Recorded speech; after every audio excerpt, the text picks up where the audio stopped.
What were you thinking?" For a minute, Becca could only stare. Was he joking? Had he been paying attention at all? I thought you'd want to come and see the show. That's why we agreed to meet here," she said, slowly. Unfortunately, she wasn't sure who she was trying to explain it to, Danny or herself. "You've never come to one, and I don't know, I just thought—" He held up a hand to stop her. "Bex, look, I think you've got the wrong idea here. I'm not interested in going to some bridal show. I mean, why would I?" Her shoulders sagged and she gave him a patient smile as she reached for one of his hands. "Danny, this is something that's really important to me. I've been doing this since forever. I tell you about these shows all the time, and it would really mean a lot to me if you came and saw me model." The loud bark of laughter was not what Becca was expecting. At all. Danny?" But when he continued to laugh, Becca pulled her hand away and began to nervously look around the parking lot. There weren't many people around at the moment. A couple of the florist trucks were parked by the curb, and the delivery guys were too busy moving flower arrangements around to notice Becca and Danny. And there was some hipster-looking guy standing on the sidewalk, checking something on his phone. Clearing her throat, Becca took a step back and glared. "I don't see what's so funny about this," she said defensively, her arms crossing over her middle. Danny McDowell had been Becca's ideal guy since the 10th grade. Of course, back in high school he never paid any attention to her. When they'd run into one another at a club 6 months ago, and Danny asked for her phone number, Becca thought she'd died and gone to heaven.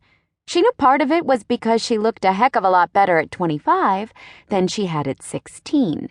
She had more confidence and had lost some of the weight that haunted her all through high school. Just thinking about how excited she'd felt when Danny actually approached her still made her a little giddy. As time went on, however, she sort of found herself finding all kinds of things that really irritated her about him, things she never really noticed back in school. He was extremely self-centered, kind of a loudmouth, and he never wanted to do anything Becca did. For a while, she thought she could let it go, but tonight's show was important to her. Enchanted Bridal was celebrating their 20th anniversary, and it was something she had wanted to share with Danny, and she thought he'd want to share with her. "Come on, Danny," she began. "You know why this is a big deal for me. Mrs. James is like a second mom to me, and Hailey, Angie, Ella, and I have been in every show since the beginning. We're going to celebrate afterwards. Cake and champagne, and it's going to be great." She reached for his hand and gave him what she hoped was a sexy smile. "I really want you there with me." He sighed loudly and pulled his hand away before he walked around her and started to head back to his car. Becca frowned and went after him. The florist vans were pulling away, and only the hipster was still around. When she caught up with Danny, she did her best to keep her voice down as she tried to figure out what was going on. Excuse me," she said, "but I'm standing here talking to you and you just walk away? What's going on, Danny?" Stopping and spinning around, Danny raked a hand through his dark hair and stared down at her. He was easily 6 inches taller than Becca, and normally it was something she loved, his looking down into hers. But right now there was nothing sweet or sexy about his expression. "Look, Bex," he began, and none too softly. "I really have no desire to stand around with a bunch of losers who are looking to give up the single life. It's a Friday night, for Christ's sake.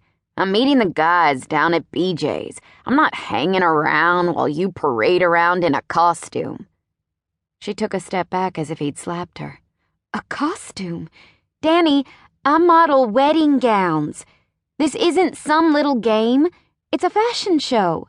A real fashion show." He snickered again. "Come on. You're kidding, right?" "What's that supposed to mean?" she demanded. "Bex, you are no model. I mean,